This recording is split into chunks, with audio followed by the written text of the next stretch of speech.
दिल्ली के छतरपुर में पानी की किल्लत के खिलाफ हो रहे प्रदर्शन के दौरान जल बोर्ड के दफ्तर पर हमला हो गया। प्रदर्शनकारियों का गुस्सा अचानक से फूटा और उन्होंने पुलिस के सामने ही जल बोर्ड के दफ्तर पर जमकर मटके फेंके, जिससे दफ्तर के शीशे टूट गए। दिल्ली की जल मंत्री आतिशी ने दिल्ली पुलिस कमिश्नर को पत्र लिखकर दिल्ली की मुख्य पाइपलाइन को सुरक्षा देने की अपील की। आतिशी ने आरोप लगाया है कि दिल्ली में पानी की परेशानी बढ़ाने के लिए षड्यंत्र रचा जा रहा है। दिल्ली जल बोर्ड के ऑफिस पर पथराव, भीड़ का निशाना बना दफ्तर, जल बोर्ड ऑफिस के शीशे टूटे। दिल्ली में बीजेपी का मटका फोड़ प्रदर्शन, बूंद बूंद को तरसती दिल्ली में आरोप प्रत्यारोप की लड़ाई। ये मटका नहीं, गुस्सा फूट रहा है। प्यासी, तड़पती और त्राही त्राही करती दिल्ली की आवाम आउट ऑफ कंट्रोल हो रही है, क्योंकि पानी के लिए दिल्ली में टैंकर युद्ध शुरू हो चुका है।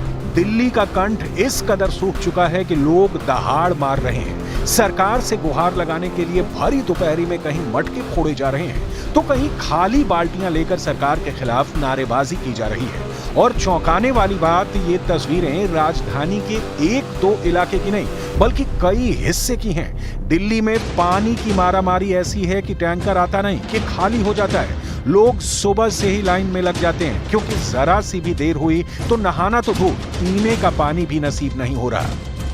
गीता कॉलोनी, गोविंदपुरी, ओखला, चिल्ला गांव, और यही वजह है कि टैंकर के पहुंचते ही पानी के लिए मारामारी शुरू हो जाती है।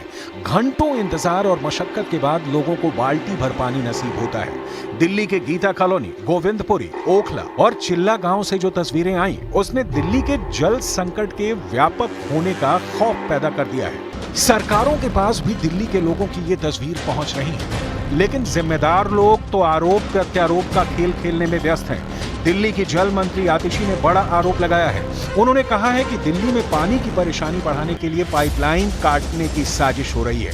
इस षड्यंत्र के कारण साउथ दिल्ली में आज 25% पानी की कमी हुई है। आतिशी ने दिल्ली पुलिस कमिश्नर को पत्र लिखा है। उन्होंने दिल्ली में मुख्य वाटर पाइपलाइन को सुरक्षा देने का आग्रह किया है।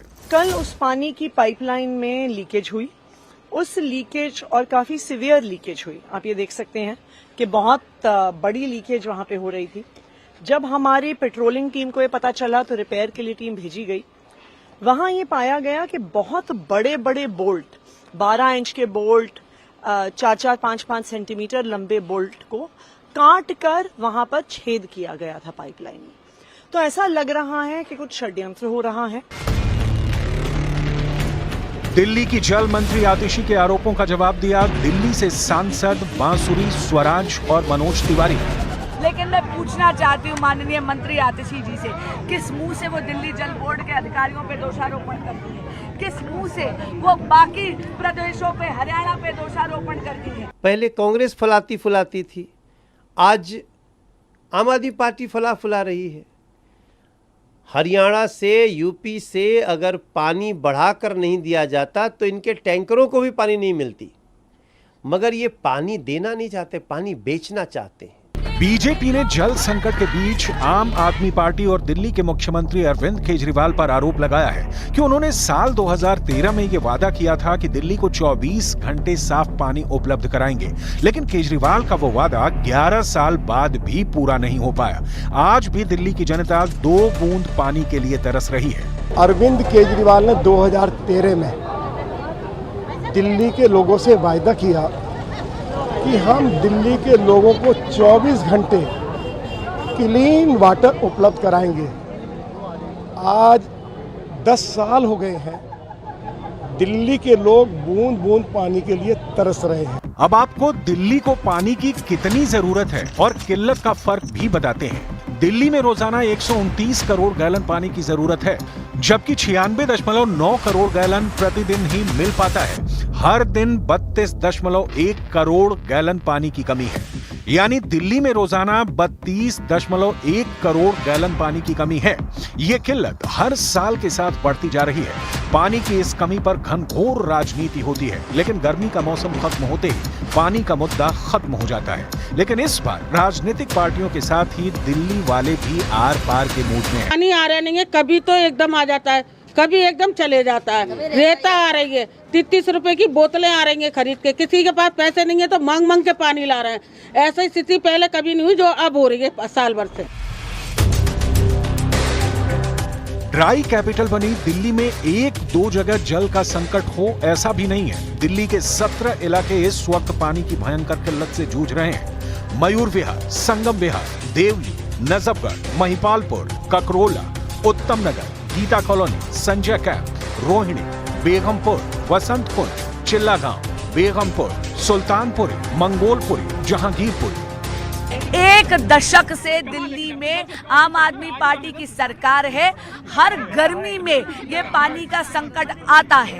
ये संकट क्यों आता है? क्योंकि ये प्राकृतिक संकट नहीं है, माननीय मुख्यमंत्री अरविंद केजरीवाल जी की सरकार द्वारा बनाया हुआ संकट है, ताकि वो अपने भ्रष्टाचार को प्रोत्साहित कर सके, ताकि वो इलीगल टैंकर माफिया को प्रोत्साहित कर सके। लेकिन माननीय मंत्री आतिशी जी को प्रेस वार्ताओं से फुर्सत कहाँ मिलती है? अब समझिए कि दिल्ली में पानी के संकट की असली वजह क्या है। दिल्ली के पास पानी का अपना कोई सोर्स नहीं है, जिस वजह से उसे पड़ोसी राज्यों पर निर्भर रहना पड़ता है। दिल्ली में पानी की आपूर्ति हरियाणा की तरफ से आने वाली यमुना नदी, उत्तर प्रदेश की तरफ से गंगा नदी और पंजाब की तरफ से भाखरा नांगल बांध से होती है। दिल्ली जल बोर्ड के आंकड़ों के मुताबिक दिल्ली को रोज 129 गैलन पानी की जरूरत है, जबकि यमुना, गंगा और भाखरा नांगल बांध से 97 करोड़ गैलन ही आपूर्ति हो पाती है। गर्मी में दिल्ली में पानी की डिमांड और भी ज्यादा हो जाती है और इससे दिल्ली में पानी का संकट गहरा हो जाता है। लेकिन यह संकट खत्म कैसे होगा, इस पर सभी राजनीतिक पार्टियों को बैठकर सोचने की जरूरत है। 840 दिन से ज्यादा की जंग करने के बाद अब पुतिन ने बहुत बड़ा खुलासा कर दिया है। पुतिन ने साफ कह दिया है कि रूस ने जंग में 7 लाख सैनिक उतार दिए हैं। इधर यूक्रेन दावा कर रहा है कि उसने रूस के लड़ाकू विमानों को जमीन पर ही तबाह कर दिया। За Россию! За победу! Ура!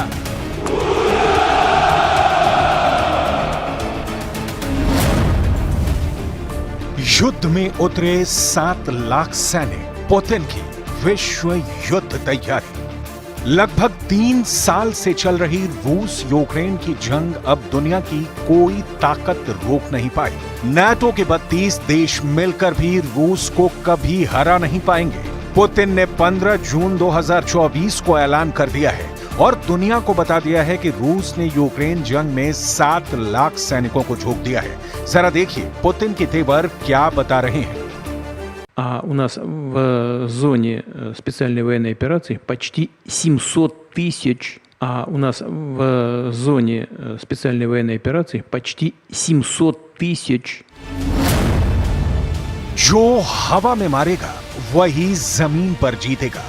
जरा अंदाजा लगाइए, 7 लाख सैनिक जमीन पर लड़ेंगे और आसमान से रूसी जेट और मिसाइलें जब यूक्रेन और नाटो देशों पर हमला करेंगी तो क्या हाल होगा। असली जंग तो अब शुरू हुई है।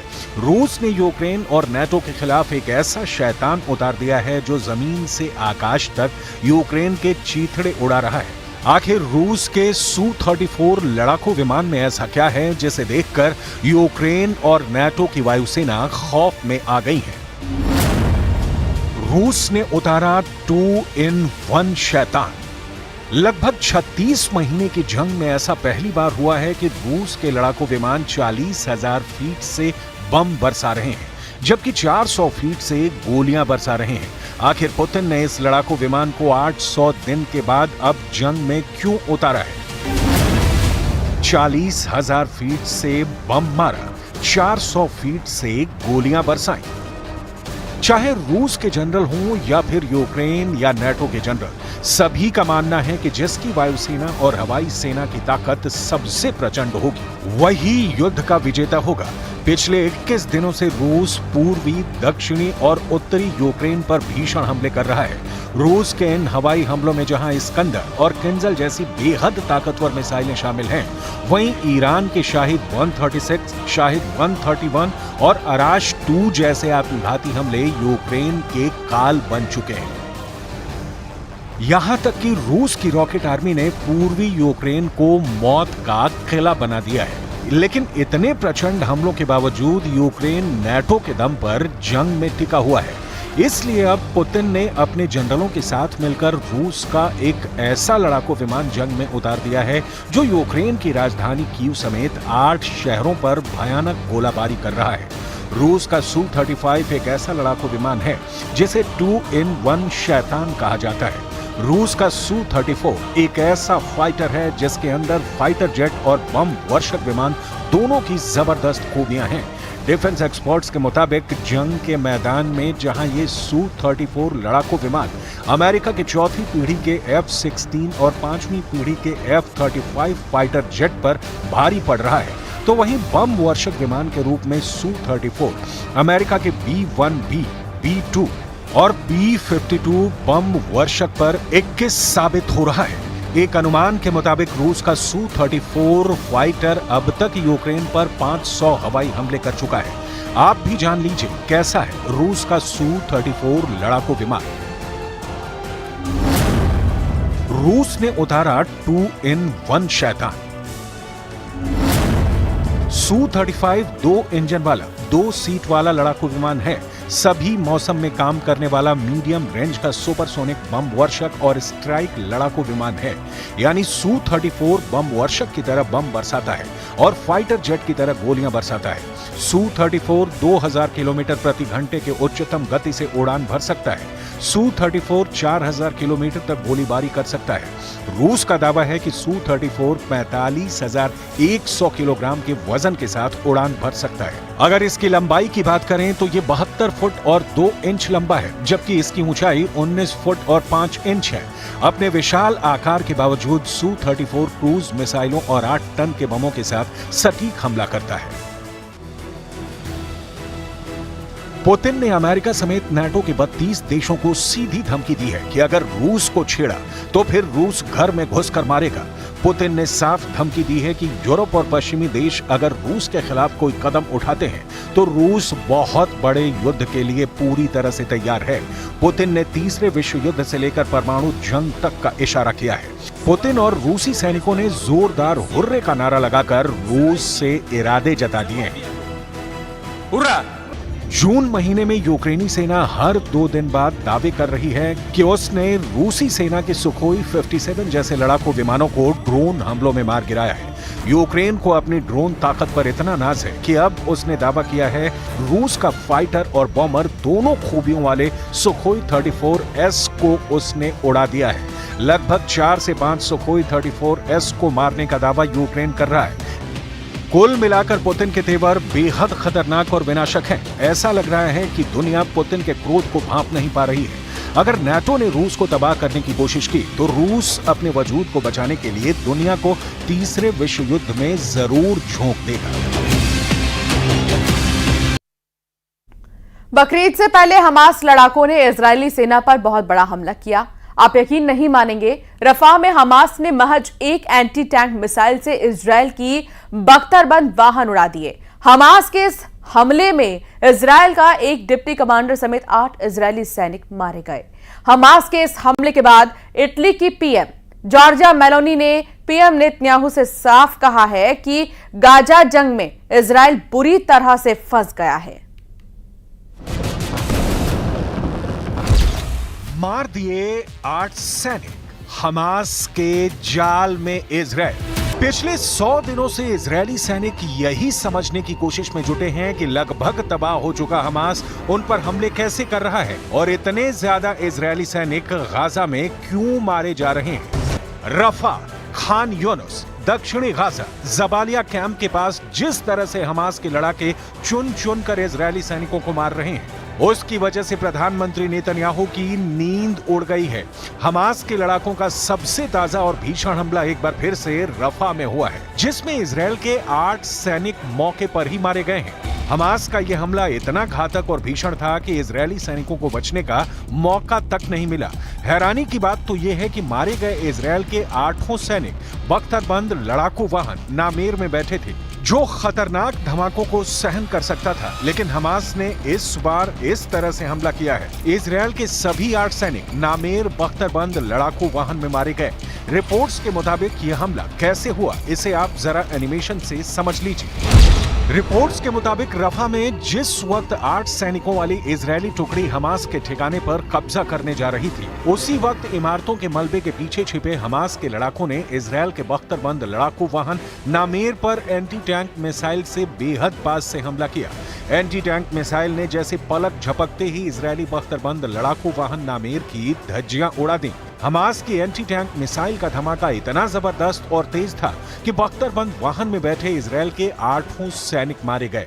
इजरायल ये भी दावा कर रहा है कि हमास ने एंटी टैंक मिसाइल के साथ साथ घातक आईईडी धमाकों का भी इस्तेमाल किया है, जिसकी वजह से नामेर बख्तरबंद लड़ाकू वाहन तबाह हो गया और इजरायल के 8 सैनिक मारे गए।